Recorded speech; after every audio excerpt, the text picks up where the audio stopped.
Hello, everyone, and thank you so much for joining me for this session, Admissions and How to Apply. My name is Anna, and I'm International Admissions and Recruitment Officer in International Admissions, Carleton University. So let's talk about how to apply. Oh, and I also have a couple of polls, so you can just drop in there and answer. That's kind of, for me, gives me a perspective who I'm talking to. And also, please put your questions into Q&A. Those questions, we will deal with them. I have a couple of colleagues here who will be answering them while we are presenting. But also, if session ends and you have not received your answer, I can message you back kind of directly to answer that question. If you are asking questions in the chat, my colleagues will be answering those questions as well. But if you're afraid that you're not going to hear your answer, just put it in Q&A because I can get to it after the session as well. All right, how to apply. So the application and admission process to Carleton University is really straightforward. You complete the application, you provide your documents, and then you just wait for us to make the decision. So the application is online, and there are two ways to apply. You can apply directly to us. So on our website, we do have an application specifically developed for you. You can apply to two programs, and it costs you 100 Canadian dollars. And the second way to apply is to go through the Ontario University's Application Center. This is the unified platform in the province of Ontario, where you can submit one application, but you can apply for three programs with kind of the base price, which is 166 Canadian dollars. Or you can apply to many more programs, but for each additional choice above your third, you will have a small fee to add for that choice, but you can apply to many more. So, what is the difference between the two? Well, if you are a Canadian citizen living abroad, or if you are in the Ontario high school system, so you are in your country somewhere, not in Canada, but you are following Ontario high school system and you will be earning Ontario secondary school diploma, or you're applying to several universities in the province of Ontario, then you should be going through the Ontario University's Application Center. That's kind of the best way for you to go. If you are an international student in your country and you're interested in Carleton University, but you perhaps will be applying to another school or several universities in other provinces, then you can definitely apply directly to us. It is a little bit more cost effective. However you apply, it really does not matter to us from the perspective of admission. There is no priority to either application. We'll review your application equally in both cases. So, what do you need?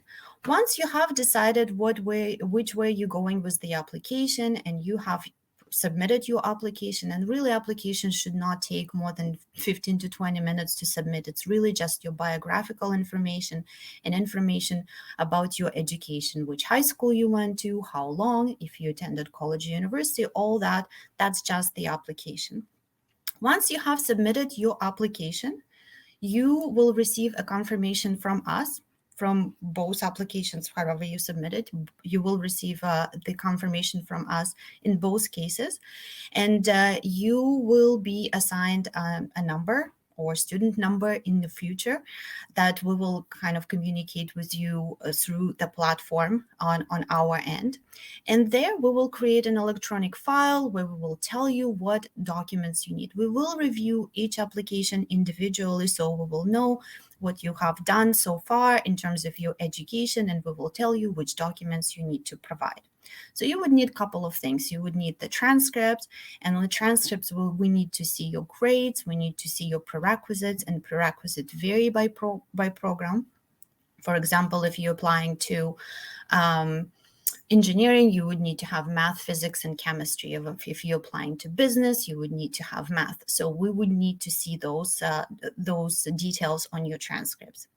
Majority of our decisions will be made just based on your marks, as we see them on the transcript. There are several programs, though, that would require additional documents, and I have them here on the slide. Architectural studies, industrial design, Bachelor of Information Technology, interactive multimedia and design programs.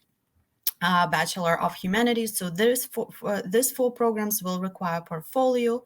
If you're applying for a Bachelor of Music, you would need to have an audition piece that you will have to record and submit it to us. And if you're applying for a Bachelor of Social Work, there is a supplementary application that you would need to submit. What we don't require are some other documents like reference letters, personal statements. Those are not required. So you're probably right now thinking, oh, I'm applying to this program. I'm thinking this, what do I need? So the best way to go about it would be to use this little table on our website where you can put into Dropbox your information. What is your educational background, your curriculum, and what is your program of interest? When you click details, you would get somewhere that will show you exactly what you need for your program, what prerequisites you need. In addition to your academic transcripts, you may also be required to submit English proficiency. So the rule is if you are not an English-speaking country and you may have not been educated in English for at least 3 years, you're probably going to be asked to submit English proficiency. Again, because we review each application individually, that requirement will be on the list of documents that you have to submit. If it's not there, we're not asking for it. If it is there, we have reviewed and we are asking for it. If you thinking that perhaps you should not be asked for English proficiency, do let us know. Contact us through email and tell us why you think you should not be asked for English proficiency. Again, we will review that individually. And here you see the website where you can check what are the minimum requirements for each test that we accept.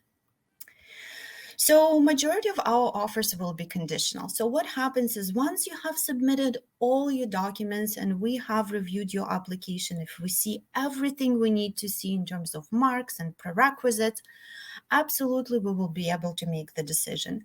And once the decision is made and it is, an offer of admission is granted, it will be conditional. Because majority of our offers will be out in February, March, and we recognize that at that point, most of you have not completed your studies yet. You're still studying, you're still finishing your subjects, and you will be submitting all your final documents sometime later, May, June, July. So what we're going to give you is the decision based on your grades still in progress. So hence the conditional offer. And the condition would be successful completion of your studies and for us to receive your transcript, the final transcript, whenever they become available later. We also will automatically consider you for entrance scholarship. And I think you have already heard about entrance scholarships in the other session, but you will be automatically considered for scholarships if you're coming out of high school. We also will automatically consider you for the transfer credit. So if you're doing IB higher level subjects, if you're doing A levels, if you're doing CAPE, if you're doing French bac subjects, most of them will have, based on certain marks, will allow for transfer credits, and we will do that automatically. You will see that on your academic record.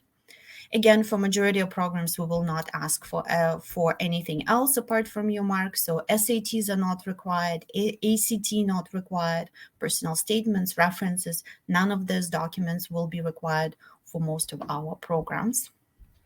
Okay, and I know there are a lot of questions happening here, and I will try to address them as we go through this presentation. I guess we're at the end of presentation, so I'm going to say that I will address your questions as much as I can right now, but kind of in general, if you have any questions about your particular case, absolutely do get in touch with us.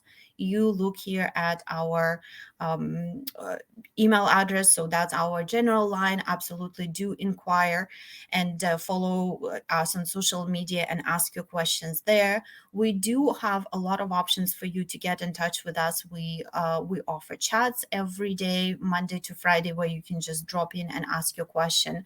We offer meetings one-on-one with myself or one of my colleagues. We can meet with you kind of virtually and discuss your specific case.